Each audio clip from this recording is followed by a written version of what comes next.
Guru ini membuka hadiah pada hari guru. Ketika melihat sekotak kaus kaki murah, ia sangat kesal. Ia segera melempar hadiah itu di depan semua orang. Ketika melihat syal sutra yang mahal, dia segera dengan senang hati memakainya. Dengan satu kartu penuh dengan keinginan. Dibenci olehnya lagi dan menunjukkannya ke seluruh kelas. Para siswa yang miskin tidak bisa memberikan hadiah yang berharga. Mereka semua diejek olehnya. Membuat siswa-siswi tertawa.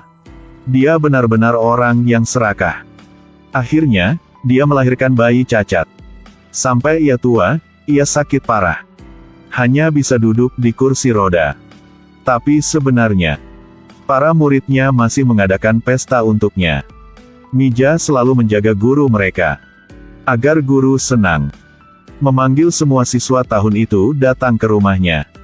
Teman sekelas pertama yang tiba bernama Myung Ho. Saat guru menyentuh tangannya, iba-iba Myung Ho berpikir. 18 plus gambar. Selanjutnya adalah sepasang. Mereka adalah wakil kelas dan ketua kelas tahun itu. Saat guru mendorong mereka untuk saling mencintai, ketua kelas mengatakan dia mengatakan hal yang sama tahun itu. Katanya anak-anak orang miskin hidup bersama. Selalu layak seperti itu. Guru agak malu ketika mendengar hal ini. Pendatang ketiga adalah Dalbong dan Sun Hee. Sebelumnya guru selalu mengkritik Sun Hee karena gemuk. Tak disangka, dia berubah menjadi seorang gadis dengan tubuh yang seksi.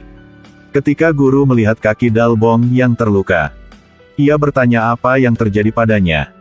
Dalbong berkata, tahun itu, Bu menghukumnya karena duduk sepanjang hari.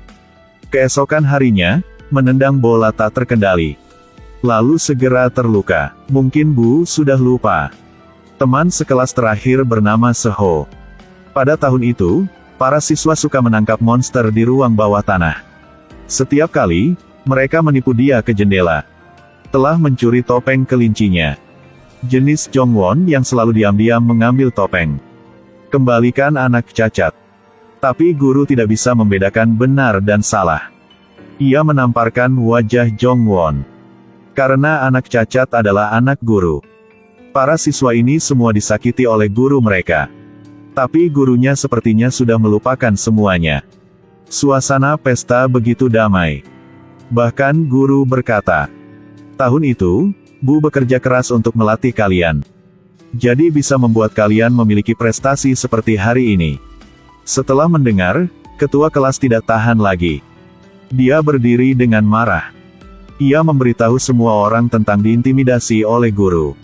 Dan bertanya mereka. Setiap orang yang duduk di sini juga membenci guru. Kenapa Bu tidak mengatakan sepatah kata pun sekarang? Semuanya diam. Akhirnya semuanya meninggalkan. Tapi balas dendam yang sebenarnya dimulai sekarang. Wakil kelas memandikan guru. Tanyakan padanya apakah dia ingat kartu ulang tahun dari tahun itu. Dulunya karena keluarganya miskin, tidak bisa membeli hadiah mahal. Jadi dia dan ibunya begadang semalaman. Buat kartu itu sendiri.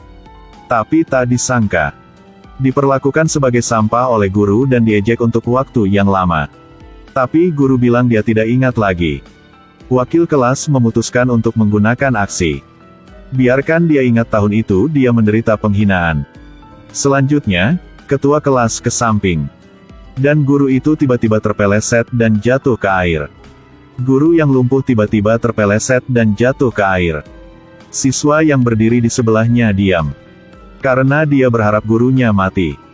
Mija yang berada di luar sekarang mendengar gerakan itu. Baru saja menyelamatkan nyawanya. Rencana balas dendamnya belum berhasil. Wakil kelas hanya harus kembali ke kamarnya dengan enggan. Ia baik melepas pakaiannya maupun ngobrol dengan pria di tempat tidur. Tapi, pacarnya bahkan tidak bereaksi. Dia membalik selimutnya. Itulah topeng kelinci.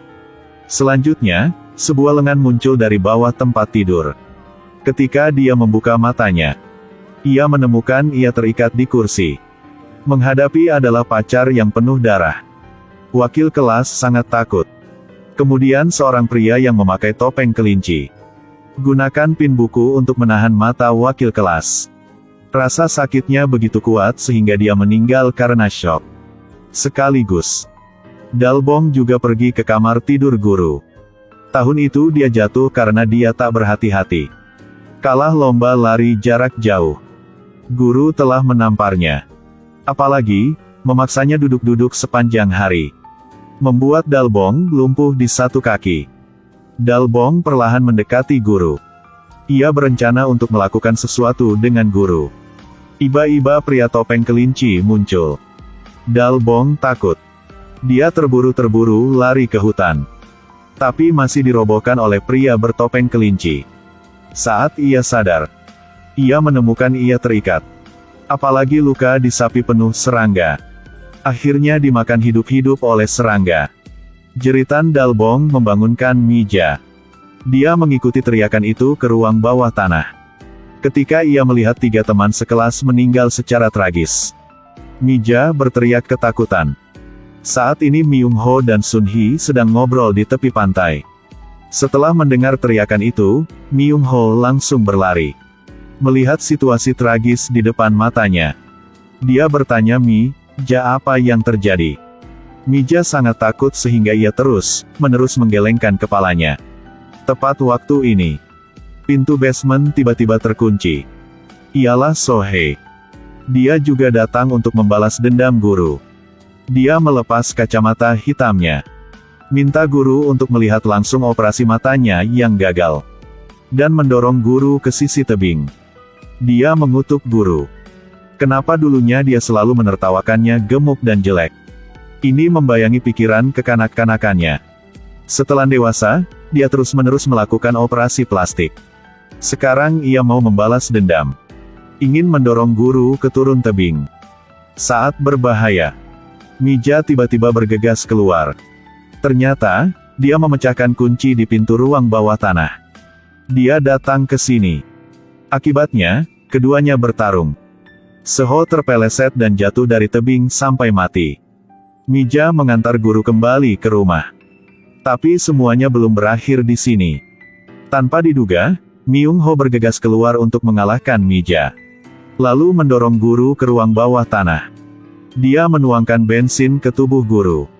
Ternyata, guru itu melahirkan anak yang cacat. Jadi bagi Myung Ho yang paling tampan di kelas, ia sangat mencintainya. Tapi kemudian cinta guru menjadi semakin sesat. Hal ini menyebabkan Myung Ho menderita penyakit mental. Dia sering memimpikannya gurunya memakai gaun pengantin. Lalu mendekatinya. Tetapi ketika Myung Ho ingin membakar guru, pria bertopeng kelinci memukulnya dari belakang. Menekan Myung Ho ke tanah dan dicekik sampai mati. Lihat topeng kelinci yang sudah dikenal. Guru mengira itu adalah putranya yang cacat. Tapi saat dia melepas topengnya, ini adalah siswa paling pengecut yang bernama Seho. Ia adalah orang yang paling membenci guru. Siswa ini karena menarik celana, maka diusir dari kelas oleh guru. Setelah ibunya tahu, ia segera bertemu guru untuk diinterogasi. Di tengah jalan, ia mengalami kecelakaan mobil. Meninggal di tempat. Sejak itu, di dalam hatinya, dia memiliki niat untuk membalas dendam. Penghinaan dari guru. Penghinaan dari teman sekelas. Ia akan membalas dendam semuanya. Sekarang teman-teman sekelasnya pernah menggertaknya. Satu persatu dia dibunuh olehnya. Selanjutnya giliran guru. Tapi ketika dia hendak membunuhnya, Mija segera muncul untuk menghentikannya.